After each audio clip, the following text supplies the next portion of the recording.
Welcome back to the Deep Dive. Today we're opening a really fascinating window into history, specifically the history of specialized canine conditioning. Yeah, we're looking at a document that's basically a blueprint for peak performance. It's this meticulous, very structured regimen developed over years by Finkle Winkle Kennels. Right, and it's more than just like a training log, isn't it? Oh, absolutely. It's, you could call it a masterclass in preparation, distilled into a very specific 6-week cycle, known traditionally as a keep. A keep, okay. Yeah, and for those maybe less familiar, a keep is this fixed duration, highly controlled conditioning program. The whole goal is bringing a competition dog to its absolute physical peak, right on a predetermined date. And the claim here, the core idea in this source material, it's pretty compelling. It says that superior physical condition, what the author calls superior shape, can actually be the deciding factor. It can deliver the win, sometimes even against, slightly better natural talent. That's the crux of it. So we're really analyzing the nuts and bolts of how this one traditional kennel aimed to achieve that mastery through precision, timing, and, well, relentless control. And what's really essential for you, our listeners, especially if you're interested in the traditions and the historical documents around the American Pit Bull Terrier, the APBT, the working dogs that actually followed these kinds of demanding programs, is understanding the methodology rests on some core pillars. Pillars, okay. Yeah.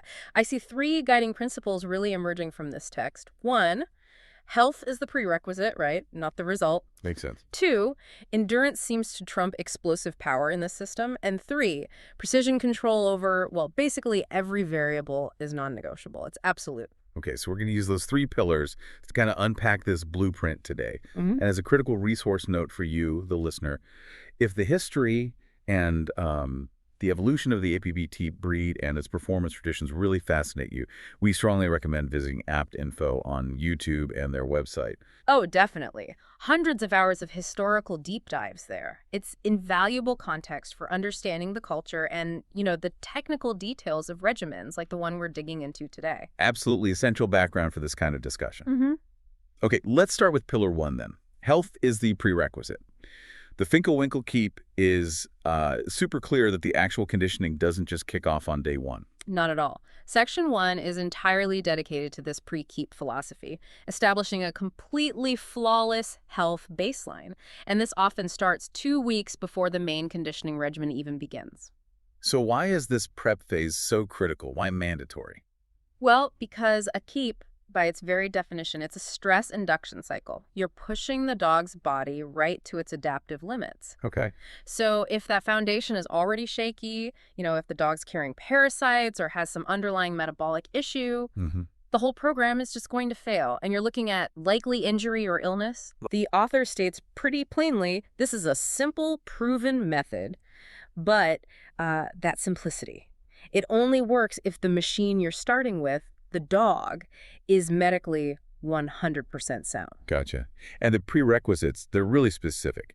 Mandated 2 weeks before the official start. We're talking 3 non-negotiables, warming the dog, clipping the toenails, and giving a warm bath, thoroughly washed with something called jodium scrub. Yeah, and let's dig into those a bit because they tell you a lot about their mindset, about risk mitigation. Okay. So worming, that tackles the internal landscape, obviously. Even a mild internal parasite load, it steals vital nutrients, compromises energy, recovery, all resources the dog desperately needs for the heavy work that's coming. Makes sense. And the toenails, seems minor. Doesn't it? But long nails, they actually change a dog's gait. They can put stress on the paw structure, the tendons, especially during those long road walks. It can lead to injuries you could easily prevent. So clip them short.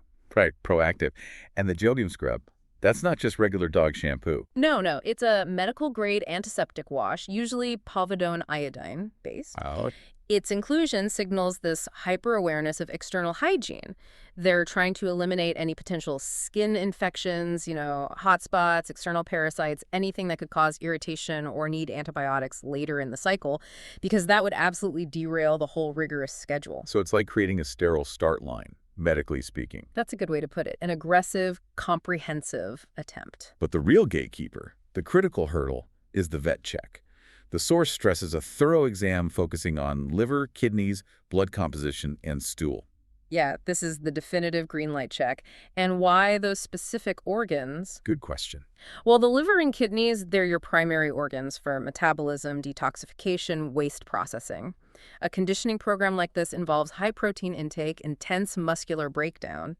It demands peak function from those organs. Okay, I see. So if the blood work shows, say, elevated enzymes or other markers of stress, or if the stool check reveals internal issues that maybe the first worming missed, the conditioning is postponed, period. Wow. So it really affirms that core belief. You just cannot train your way out of poor health. Exactly. Health first. So assuming the dog gets the green light, the conditioning starts. And the immediate focus shifts to the dietary baseline. Right. The regimen requires switching to a high-quality dry food, specifically formulated for canine sporting animals. The author actually mentions Eukanuba Premium as their preference back then. Okay, establishing that control variable. Precisely. They need a consistent, reliable source of foundational calories. But the detail extends even to hydration. Constant access to fresh water, day and night. Except... there's always an exception. Right, except for a short, controlled period immediately following the daily workout. Why restrict water right after intense work? It's often related to preventing bloat or maybe controlling the rate of rehydration and recovery. In these kinds of intense traditional conditioning settings, letting a dog gulp down huge volumes of water immediately post-exercise can sometimes be, well, detrimental. Yeah. So by restricting access just briefly, they manage that initial stress on the system, and they time the hydration to align with the rub down and the feeding schedule that follows. Ensures everything is just ritualistically controlled. Seems like a tiny detail, but... In this world of precision, tiny details matter immensely. They really do. And maybe the most telling detail about this whole philosophy of control is establishing the target weight so early on. Yes. The source mandates that by the 14th day of training, just 2 weeks into the actual keep, the dog must be half a kilogram above its true show weight. And maintain that. And maintain it for the entire rest of the keep. That's remarkable. That half-kilo margin, it's a profound statement. It signifies an absolute commitment to precision, metabolic control. Awesome. Well, think about it. If a dog undergoing intense conditioning has already hit its functional performance weight, plus that tiny safety margin after only 2 weeks, it suggests, first, a perfect starting body composition, and second, highly efficient early conditioning. Okay. It also means they've got 4 more weeks of really heavy work where they're basically just maintaining this perfect density. They aren't desperately trying to strip weight off or pile it on later, which is much harder and riskier. Right. Gives the conditioner confidence. Exactly. Confidence that the body has the structural density needed before the real intensity of weeks 3 and 4 hits hard. Okay, let's move into section 2 then. Phase 1, the simple pre-keep. This covers weeks 1 and 2. This is the low-intensity phase, focused entirely on consistency, building that foundational engine. Yeah, the emphasis here is really on building routine and structural resilience. Week 1 demands work 6 times a week. And that work is 1 hour dedicated to hand walking. And walking. But this isn't just, a casual stroll. The instructions specify a long leash and a good harness. It defines it as focused road work, where the dog is actively pulling or moving with intent. Purposeful movement. Now, I want to maybe challenge the method here a bit. It seems almost counterintuitive to rely so heavily on hand walking, especially when you've got tools like a treadmill, which gives you, uniform, measurable output. Right. Is this heavy reliance on hand walking just tradition? Or does it serve a unique functional purpose that maybe the mill can't replicate? That's a really great question, and it speaks directly to that second pillar we mentioned, endurance over explosion. Ah, okay. Hand walking, especially on varied terrain, serves a purpose that a static, flat treadmill just can't touch. The source is explicit. Walk on different types of soil. Grass, dirt roads, hills. A lot of variation. That variation forces the dog to constantly engage its stabilizing muscles, adjust its stride length, develop proprioception, its sense of body position. Ah, okay. Body awareness. Exactly. It builds structural resilience in tendons, ligaments, things that minimize the risk of repetitive strain injuries when the higher intensity millwork comes later. So it's functional, full-body conditioning geared towards endurance. Precisely. And the post-workout routine is a key ritual here. 20 minutes of rub down immediately after the work. Yes. 20 minutes seems like Well, a substantial time commitment every single day. It is, but it manages that crucial recovery window, and it also serves as a diagnostic tool for the conditioner. How so? Well, the rub down itself aids circulation, helps clear out metabolic waste like lactic acid, prevents muscles from seizing up, standard stuff. But just as importantly, the conditioner is physically running their hands over the dog's entire body for 20 minutes. They're checking for minor strains, heat, swelling, small cuts, any little thing that might be off. It's an essential daily assessment and allows for course correction. Okay, hands-on diagnostic. Absolutely. And the rub down is explicitly separated from the reward. Feeding and watering only happen after the rub down is finished. Yeah, it establishes the sequence, the correct sequence in their view.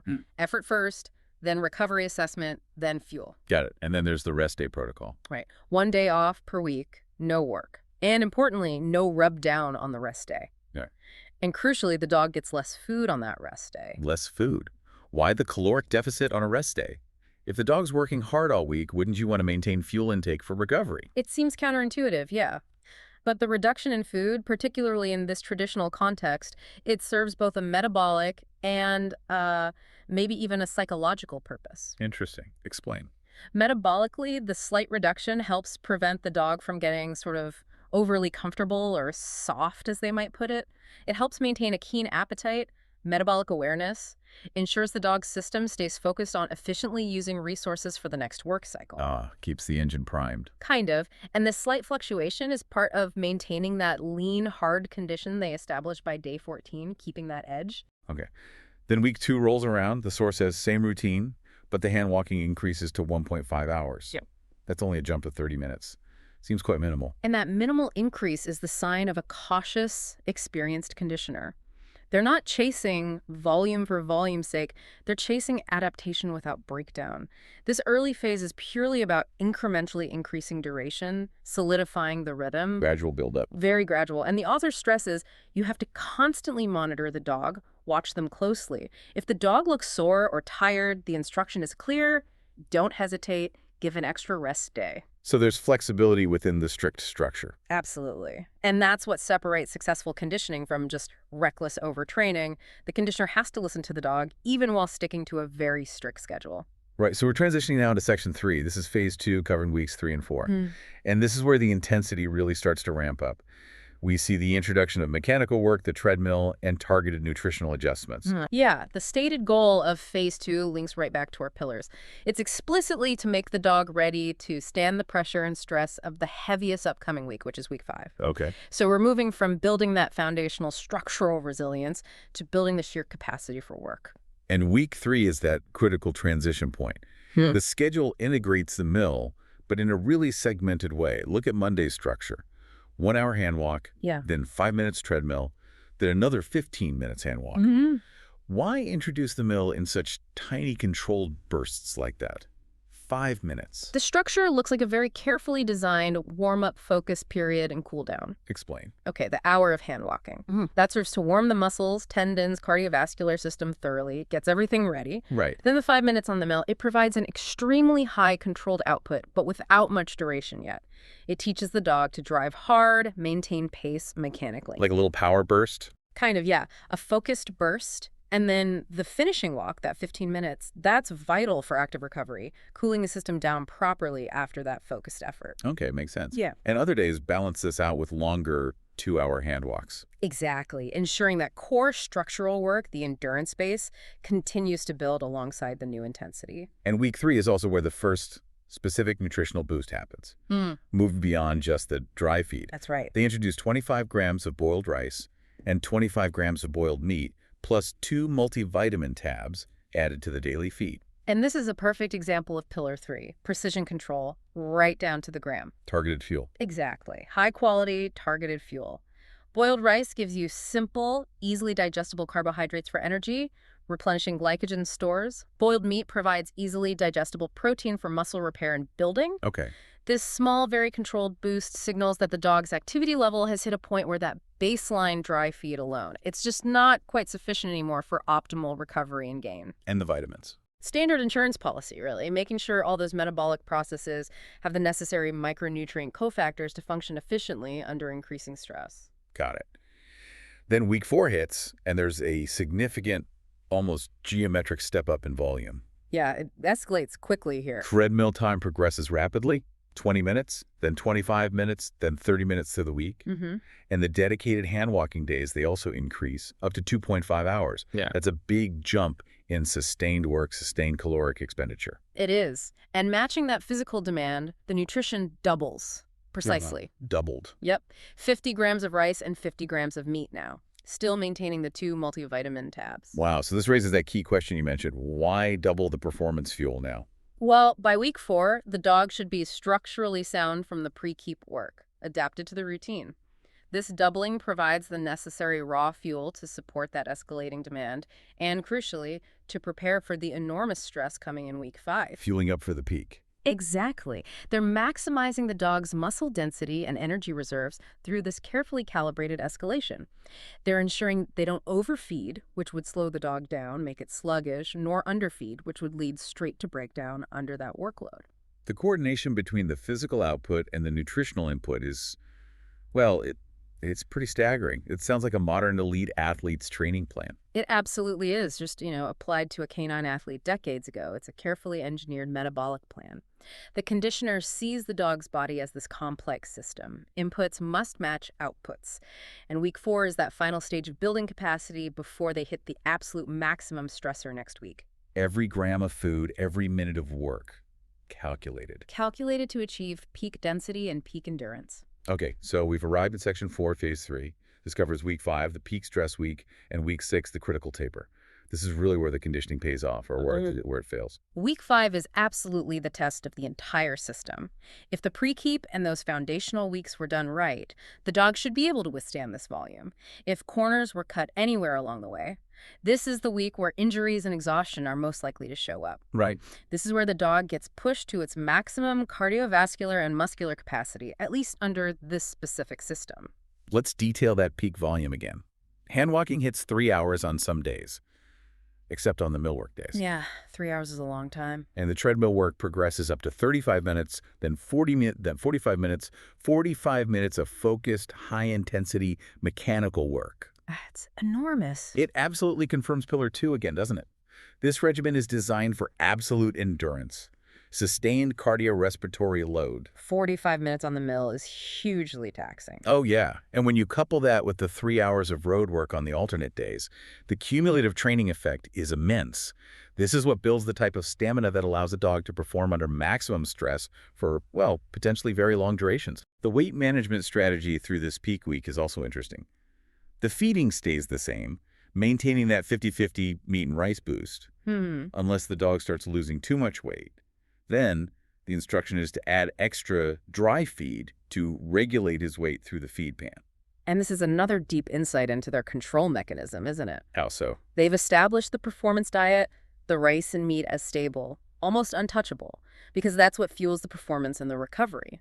So if the dog is burning more calories than anticipated during this peak week, they use the bulk, less performance-critical food, the dry feed, as the main lever to adjust the overall caloric balance. Ah, the dry feed is the adjustment tool. It's the safety valve, ensuring the dog maintains that precise half-kilogram margin they established way back in week 2. They're regulating density, not just filling the dog's stomach. Exactly. It's about maintaining that optimal fighting weight, plus the buffer.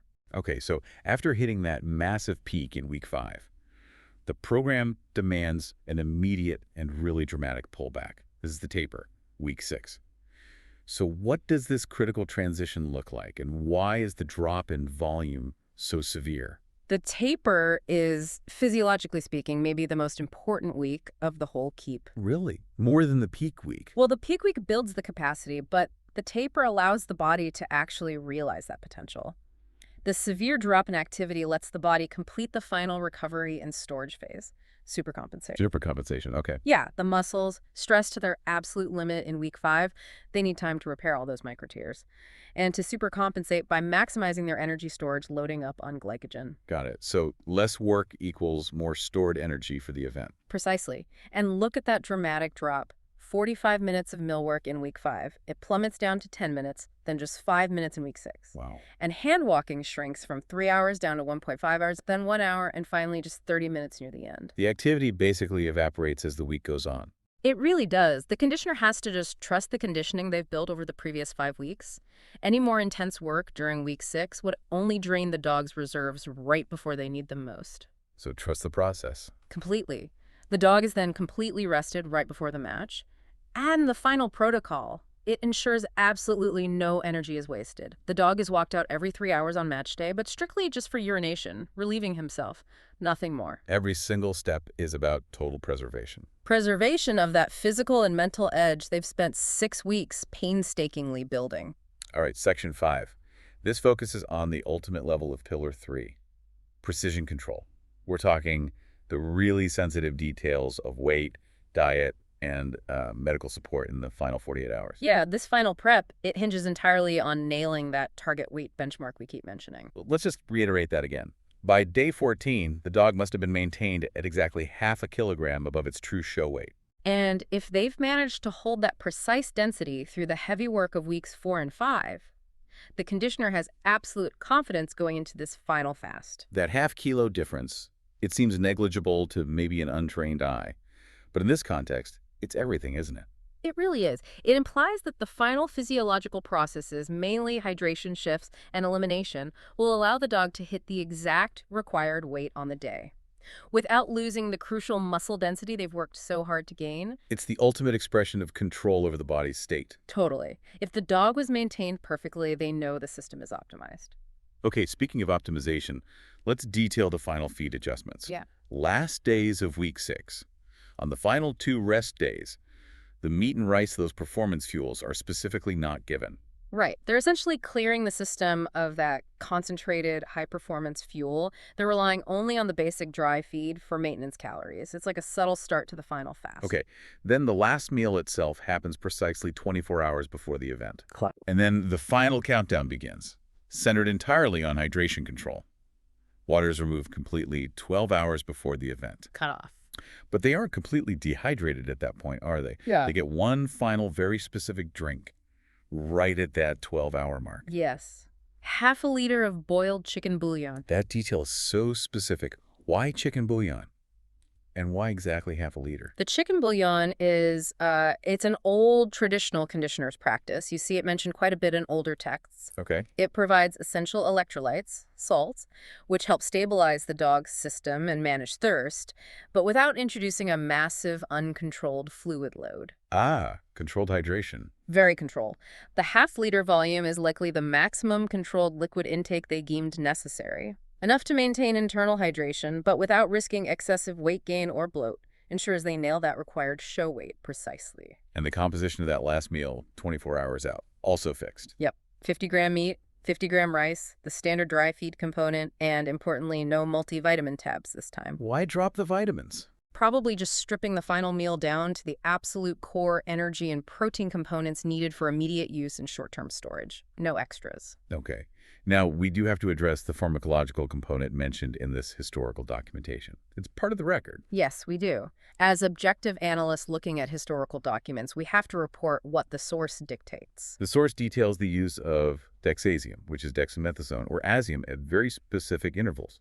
1 cc 48 hours before, 1 cc 24 hours before, and 1 cc 2 hours before the event. Right. Dexamethasone is a potent corticosteroid.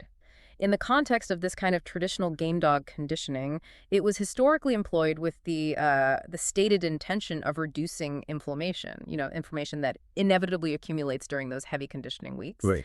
And potentially also to boost the dog's mental edge or sharpness in the final hours before peak performance was required. Then the timing, Yeah. 48, 24, 2 hours out. Extremely precise. It reflects a highly calculated attempt to ensure the maximum intended effect, whatever they believed it to be, aligned perfectly with the scheduled event time. The author, they clearly attribute their kennel success. They cite 1 hour plus and 2 hour winners directly to the efficacy of this entire conditioning regimen. Yes. Which implies that these final steps, including the specific pharmacological support and the meticulous hydration control, were seen as the ultimate difference maker. The thing that got the dog to perform past its normal physiological limits. That's the whole point of the document, really. Yeah. The author believes the precision of the structure, including every nutritional and, well, supportive measure, elevates the dog's capacity. Elevates it beyond what just hard work alone could achieve. It emphasizes that belief that success in these demanding endurance events is often won in the preparation phase, long before the dog ever enters the competition space. Okay, finally, let's touch on Section 6, the exclusions, what the Finkle Winkle Keep explicitly avoids, because this omission list is just as telling as the inclusion list, isn't it? Absolutely. It reinforces that pillar 2, endurance over explosion. The exclusion list is almost like a philosophical statement about what kind of athlete this program is designed to create. Exactly. They explicitly skip all bite work, all jumping, all hanging work, and, other similar activities are implied to be excluded too. So, for listeners maybe less familiar with all the conditioning terminology, why would a conditioner deliberately avoid activities like hanging or high jumping? Things that are generally known to build explosive, dense muscle. Because this specific keep, is not focused on building explosive maximum strength. It's focused on sustained cardiovascular resilience and structural integrity, built for long duration. Go. High impact or heavy isometric exercises like jumping and hanging, while they're excellent for building fast twitch muscle fiber and sheer bulk, they also carry a much higher risk of joint injury, muscle strains, micro tears. Especially when paired with the massive volume of cardio they're doing in weeks 4 and 5. Precisely. The risk-reward calculation is different. This program prioritizes creating a lean, durable, oxygen-efficient machine, built purely through controlled, long-duration road work and specific monitored milling. It's risk management, implemented through activity choice. They're willing to sacrifice some of that explosive power. For maximum structural soundness and ultimate endurance?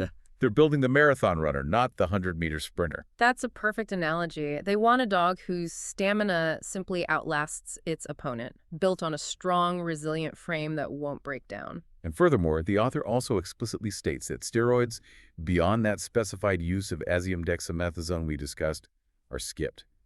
Skipped out of a simple keep, like this one, is how they phrase it. And that detail is critical for understanding the author's self-perception of their method. They're deliberately distinguishing their simple conditioning system from other methods that might rely more heavily on broader chemical enhancement for, say, rapid gains in muscle mass. Right. So if we connect this to the bigger picture, looking at other traditional game dog conditioning documents from history, this exclusion list confirms a deep reliance on the structured stress and recovery cycle itself to build the body naturally within the confines of the program, emphasizing endurance and physical integrity achieved through exacting, disciplined work, not shortcuts. Well, we've taken a really exhaustive deep dive today into this highly specific traditional conditioning model from Finkle Winkle Kennels, analyzing how simplicity, consistency, and just absolute precision guided every single step of this 6-week program. Yeah. It's really a testament to the fact that in high-stakes competition, the schedule and the meticulous preparation can often be the ultimate determinant of success. It really can. And this type of meticulous documentation that's been preserved through the history of the APBT breed, it shows us that peak performance. It's rarely about secret techniques or magic bullets. Right. It's about exact timing and strict, unwavering adherence to a proven schedule, even if that schedule seems simple on the surface. We saw the calculated risk assessment in those minimal increases back in week 2, the targeted fueling in week 4, and the physiological mastery required for that perfect taper in week 6. Every single gram of food, every minute of work had a deliberate, intended consequence in their minds. It really provides a fascinating, almost anthropological blueprint for anyone studying canine conditioning history. Reveals how tightly regulated variables, even decades ago, were understood to lead to exceptional, repeatable results. Absolutely. And as we wrap up, here's a final provocative thought for you, the listener, to maybe mull over. Okay. The entire regimen hinges on the dog being maintained at only half a kilogram over its true show weight, starting way back on day 14. Now, considering the massive workload and the caloric burn across the next 4 weeks, how does maintaining such an acute, tiny weight margin influence the conditioner's daily psychological state? It must demand a level of obsessive, unwavering attention to the feed pan, to the scales, that just speaks volumes about the sheer dedication required for this level of high-precision conditioning. What does that constant vigilance do?